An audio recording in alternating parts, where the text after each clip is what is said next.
istinu vaskrse. Kosta Kosovac rođen je 1997. godine, 17.6. u Beogradu. Student je Pravnog fakulteta Univerziteta u Beogradu. Dobitnik je više književnih priznanja, među kojima je i nagrada Stanko Simićević, koja se dodeljuje na festivalu Poezije mladih u Vrbasu, koji ima tradiciju dužu od 50 godina. Njegove su pesme objavljivane u kulturnom dodatku Politike, Novostima, književnim novinama, kao i na mnogim drugim internet portalima. Njegovu prvu zbirku pesama objavila je Srpska književna zadruga i ona nosi ime Džemperi za kamenje.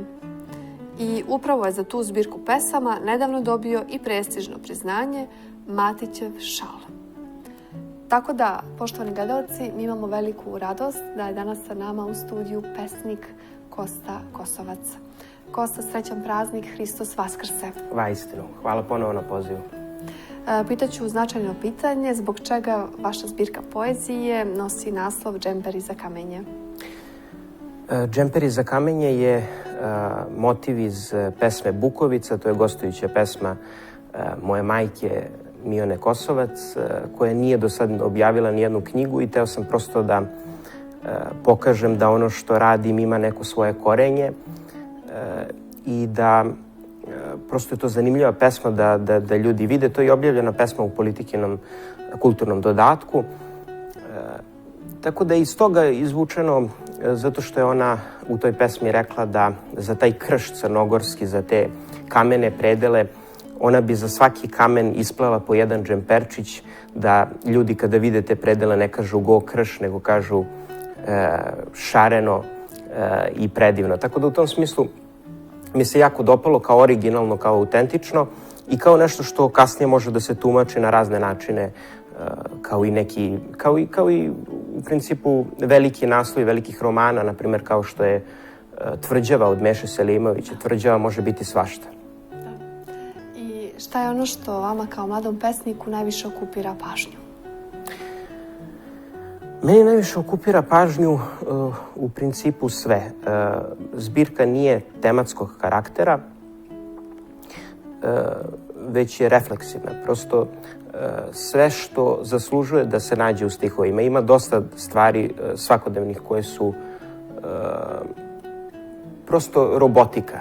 Prosto mehanizam taj neki u smislu da ne razmišljamo puno o njima, ne osjećamo puno kada te stvari radimo, ali opet postoje neke divne sitnice pored kojih prolazimo gluvi i slepi. A posao pesnika jeste da te divne sitnice istakne i da njima podari život. Tako da prosto te neke divne sitnice svakodnevnog tipa, zatim dosta pitanja vezana koje su za porodicu, za poreklo i za unutarnji život. To je negde glavno, čini mi se, pitanje u mojoj poeziji, unutarnji život čoveka.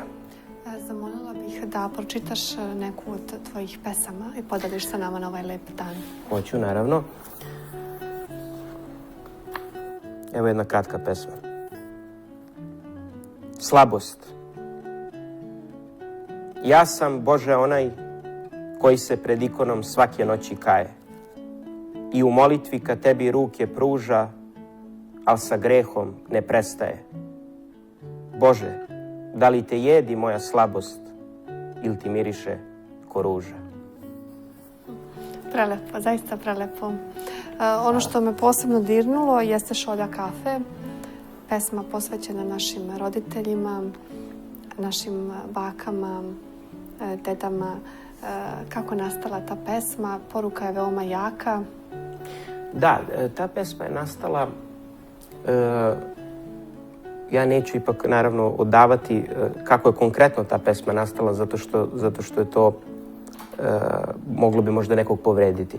Ali prosto ta pesma jeste odraz samoće starih ljudi i potreba za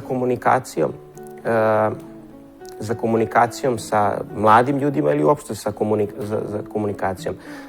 Tako da to jeste, znate kako, lepo je rekao Dragan Lakićević na mojoj promociji u Srpskoj književnoj zadruzi. On je rekao da sam u ovoj zbirci jako blag prema starcima i da su starci u mojoj poeziji dobrodošli. I mislim da to dosta zavisi od mene, prosto ja se bolje snalazim i komuniciram sa starijim ljudima nego sa mlađim. Da li je to zbog te, što kažu, stare duše ili što često kažu za mene, ali u principu imam divnu komunikaciju sa njima i ima jedna pesma u zbirci koja upravo govori da se u posljednje vreme družim samo sa decom ili sa starcima. A decu i starce dosta toga povezuje, čini mi se. Da, i koliko je značajno da baš na ovakve praznike posećujemo naše stare, ne samo stare, već sve one koji su usamljeni ili čak bolesni, da imamo to stradalno srce za sve i svakoga. Apsolutno, i ne samo za praznik, jer da mnogih stvari se setimo samo za praznike, ako se i setimo. Da. Treba zapravo da to bude nešto što je mnogo češće i znate, eto sad mislim da ne idemo u te teme, ali prosto je malo i tragično koliko se ti stari ljudi šalju u domove za stare i tako dok neko može zapravo da brine o njima. Jest. Malo smo tu kompas, čini mi se, izgubili. Da. I treba da se vratimo. Veoma bolno. Ono što ćemo mi pogledati nakon našeg razgovora je vaša pesma za koju smo mi uradili video zapis Kada prodajemo kuću. To je također jedna snažna poruka koju bi trebalo svi da čujemo na praznik Vaskrsenja Hristovog. Da znamo opet ko smo, šta smo, dakle dolazimo, da se ne može prodati kuća. To nam nije samo materijal. To nije samo materijal. Evo imao sam sada iskustvo da sam selio babu i dedu baš ovih dana i u pauzama od te selitbe recitao sam tu pesmu onako na glas. A i prosto u toj selidbi, evo sad baš mogu da se osvrnem na to, je vidite kada prenosite te stvari, pa se stvari prenose grubo, pa na neki način morate da uzmete pa da ubacite u lift. Pa da, prosto jedan odnos nije toliko suptilan prema tim stvarima, a i te stvari su nečiji život bile. Jest. Tu su ikone bile, tu je sve bilo. Tu je jedan mali, ceo život u tim stvarima sadržan. Tako da, prosto eto, tako kad prodajemo kuću, pesma je prihvaćena najviše u narodu i meni je drago da je svoj efekat učinila. Da. Ono što bih vas pitala za kraj našeg razgovora, koja bi bila vaša vaskršnja poetska poruka gledaocima televizije Hram? Bila bi poruka da u čoveku postoji prostor koji treba da bude ispunjen. Kako ćete ga ispuniti, to je vaša stvar. Da li će to biti religija, da li će to biti umetnost, da li će to biti i religija i umetnost, ili će biti nauka, ali prosto taj prostor u vama ispunite.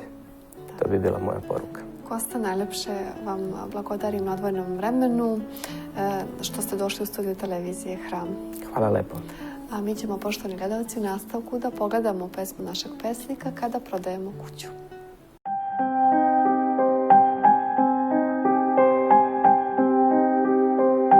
Kad prodajemo kuću, kako da znamo koliko ona vredi?